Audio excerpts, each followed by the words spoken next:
My latest fan project is to have a heated or tempered water system. And what I decided, instead of doing a fancy dedicated heat system, I have a spare one of these water canisters, which I love, a 4-gallon. What I like about it is it can be easily opened and cleaned out and filled.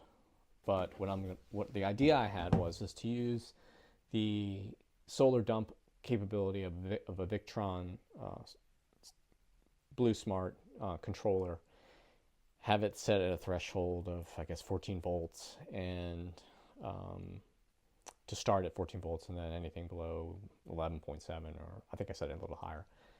I used one of their built-in algorithms, and then to cut off the solar dump heater. And what I want to do is have I got a bunch of care packages from Amazon. I'm still waiting for one more thing, a well, to put the temperature probe in. But I'm going to use a STC1000 controller and use this as a high limit, basically, setting the temperature just enough to warm my hands, not to have cold water when it's cool out.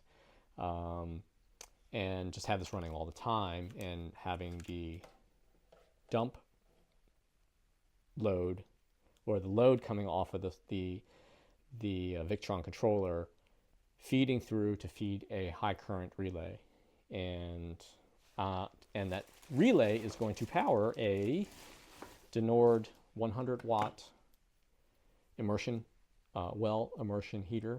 I've read this can heat up something pretty quickly, shockingly, for only 100 watts. You know, it's only 4 gallons, and chances are this is not full all the time. And the idea is, just to basically temper the water so it's not ice cold when I go to wash my hands. I'm not going to shower with it. And, frankly, I take cold showers anyway. So it's mainly just to have the convenience of having slightly warmer than whatever the van is in the fall and the winter time. This is just a proof of concept. I got the controller for literally $10, the immersion heater for $22. I already had the container. The other thing was bulkhead fitting, and then just the well for the temperature sensor. And then I'm going to disconnect everything, make it a quick connect. It would have been nice if I could have somehow. What I'm going to use are SAE quick connects to disconnect the heater and the temperature sensor, though this wiring is way overkill for the temperature sensor. I might actually just go to use some of my other SAE that's not as nearly as heavy duty as this. But this thing the Denord draws all of 10 amps, I believe. Yeah, 10 amps, and I'll verify that. The STC1000 actually has a 10 amp contacts on it. That's kind of pushing it, and I imagine we would fry it eventually. So I'm just going to use extra relay I have that's rated for over 30 amps. So what I'm going to do is pause the film, get my drill ready, and drill 2 holes. What I was going to do is put the well for the bulkhead fitting for the Denord on one side, and then the temperature sensor on the other, as far away as possible. Ideally, I would have had it on the other side, but then it's just like the wiring going on the other side. And what's nice about having this opening is I can hold the fitting while I tighten it. So I'll be back in a minute. So I located the ideal spot to set the well in, and used a 1-inch hole saw bit. Actually, 1 1/8. It's the whole, it's a 1/2 inch female pipe threaded, or male pipe threaded, and I've got a female pipe threaded fittings that go into it. Anyway. Anyway, I'm using an 1 1/8 hole saw bit. And this should be working. This should be good. Whoa.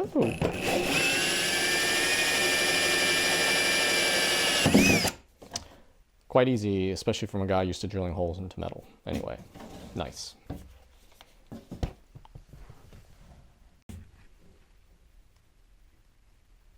So I cleaned up my mess of the shavings, and what I'm trying to do here ideally is get, yeah, of course I'm putting more plastic in the shavings inside the tub.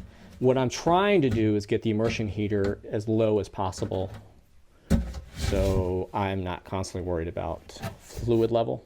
The nice thing about this container, as opposed to using my other option, which are septor cans, 5-gallon septor cans, is that these are translucent or semi-opaque, and I can see the level. And the other thing is I get to put in a level on the top, a level sensor on top, and I'm just trying to keep this as simple as possible. But so anyway, the idea here is to get the immersion heater as low as possible, so I don't have to be too terribly concerned about water level. And while I'm waiting for the well to be delivered, I'm temporarily plugging the hole for one of the wells. So I figured if I got this totally wrong, the location wrong, or just off a little bit, I can put the sensor in there, because the location of that does not matter as much. So these bulkhead fittings, I actually think I have one that I ordered from another project, but just decided not to look for it. And these stainless steel ones are, frankly, it's beautiful. I chose to get the stainless steel as opposed to the plastic, just because, or the brass, because these stainless steel ones, they looked really nice. And I tried to find one that had two washers. In fact, they actually give you extra washers, which is really nice. And this company is, yeah, I'll have to put a link, a stainless steel bulkhead, GHT male. Yeah, there's no name to it. But what's nice is they give you Teflon tape and an extra set of washers, which is really nice. And so anyway, bulkhead fitting goes in. Bulkhead fitting goes in with the flat side. And since this isn't perfectly flat surface, I had to make sure that I would get enough a place where I can get enough bite on the nut. And I think I might have missed it a little bit. Nope, that's good. It'll clear. I forgot about the washer. That'll clear it, because what happens is it contours inward.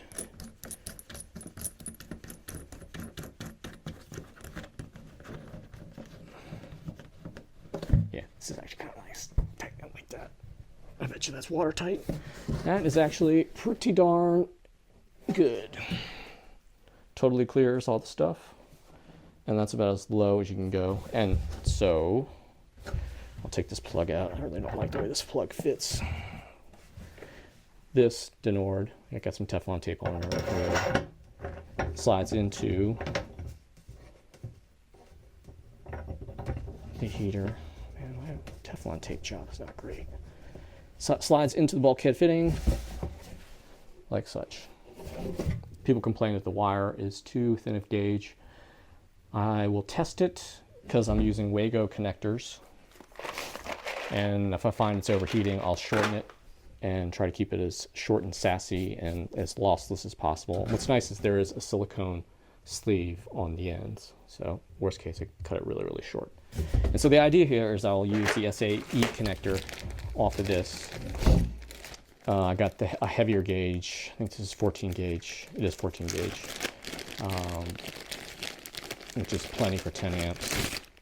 The idea here is I will connect this to this, and then it'll be a quick connect. Same thing with this to the sensor, but I'll use a lighter gauge SAE connector. Yeah, so what I'll do is cut the camera off and leak test this and go into the van. So trying to be smarter, I'll invert the can, the tub, the container, and hopefully have the shavings fall out when I go to drill it. Noting that it is very easy to, gosh, I'm making a mess here. Very easy to drill through this stuff. It's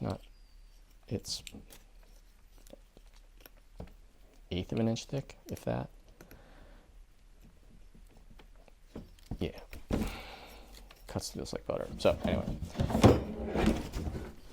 nice thing about having these containers, like I said, is that it is the wide neck allows you to get your hand in there and clean things up.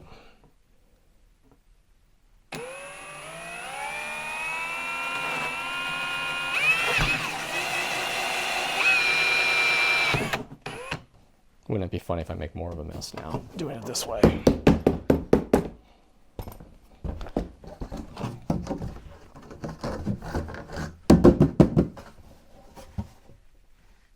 Very nice, very nice. Okay, off to leak testing. Okay, so I leak tested the connections.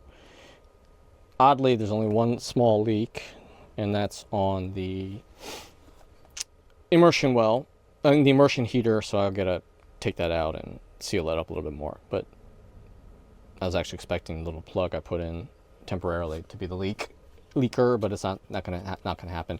So what I'm gonna do here is wire this STC1000, power it off of the fuse box, accessory fuse box that's over here in the kitchen, and then also off of that same tap power the actual heater, but everything is broken by this high current relay that I changed the fuse from 30 to 15 just to get it closer to what it's rated for. And what I'm going to do is, instead of making a fancy box for this, which I was going to get a project box, which takes space up, and there's really not a whole lot going on here, all the switching is done in here, is I'm just going to put Velcro, industrial Velcro on the top of this, and just basically stick it. Actually, I'll stick it here so I can see it. That'd actually be dope. And my only concern was the face plate is a little bit raised, because that's actually what you don't see here, and I took off, are the orange clips that basically sandwich against whatever face frame you're going to put on here, or project box or whatever. That orange clips basically sandwich between the face frame, this frame, and whatever frame you have around it, if that makes sense. There's really not much of a ledge there. If you can see it, it's, you know, 1/8 of an inch. Anyway, yeah, so there's actually this, I made this face piece 3/4 inch plywood, which would be great, and I'll just tape it here so you can see it. And if I ever want to turn off the heat, which will be often for the heated water, actually fits perfectly here. You can just turn it on and off here and see everything. As my father used to say, God rest his soul, will the job tell you how to do the job? So I was going to have this fancy thing where it's all tucked under here, but this is actually kind of better. It's not protruding out. I mean, almost it. I'll have to. It's trying to track my face, but if you can see it, it fits like darn perfectly. You can't ask for anything better than that. And it's actually going to look kind of dope because you can see the display and turn it off. Anyway, so that's what I'm going to do, is going to run the control wires to power this, and then split it off and power one side of this relay, and then have these wires that I pulled to go to the load output of the SmartSolar controller, not Blue Smart, and that will send the coil voltage to energize this, and this will break that coil voltage also. So everything will be in series. So when I come back, everything will be wired and you'll be able to see it. Oh, and this is what the fuse box looks like. Let me go flip the camera around. This is what I'm dealing with. And this is what I was talking about underneath. I was going to mount this like that, but it'll look better like thus. In fact, it covers up this little screw up I did here. This was an afterthought, and so that actually looks kind of dope. And then the relay I'll just screw on here. There's a little bracket that I left inside the garage. Then I'll just screw into here. Okay, so here's the epilogue. I mounted the controller with Velcro underneath here, and it actually works pretty good. screwed in the relay. Turns out I actually do need the relay because I have the Smartsolar tied in series with the thermostat on here. So you need to have a relay in there. Right, yeah. So that's what we're going to go with. It's actually heated the water from 62 degrees Fahrenheit to 72 degrees Fahrenheit, and not that long, really, with me just kind of screwing around and cleaning up. Turns out, water stratifies just like air, and you had to stir the water around in it. And when I stuck my hand in the water just to feel what it felt like, I noticed that the temperature started shooting up on the controller, and that's because the water is stratified. And yeah, so this works out pretty good. Worst comes to worst, if somehow whatever the Smartsolar screws up, the redundancy here, and this is the beauty of having that in series, is the thermostat will catch it. And so I can't really overheat my water if something goes haywire with the solar dump, if that makes sense. So this actually has some bit of redundancy. The only thing I don't really have is water level sensor, so I'm not going to burn out the whopping $22 heater. So as soon as the well comes in for the sensor, I'm going to seal this up better because it's leaking just a little bit, and hopefully this won't leak either, and we'll be good to go. And I'll figure out some kind of quick connect, which I already do, but just figure out a way of wiring it up nicely and pretty. Okay, speaking of which, I just, as I'm about to leave the van, I just stirred my hand in the water, and the water was definitely stratified. As soon as I churned the water around the thermostat, cut it off, and it works great. Thanks for watching.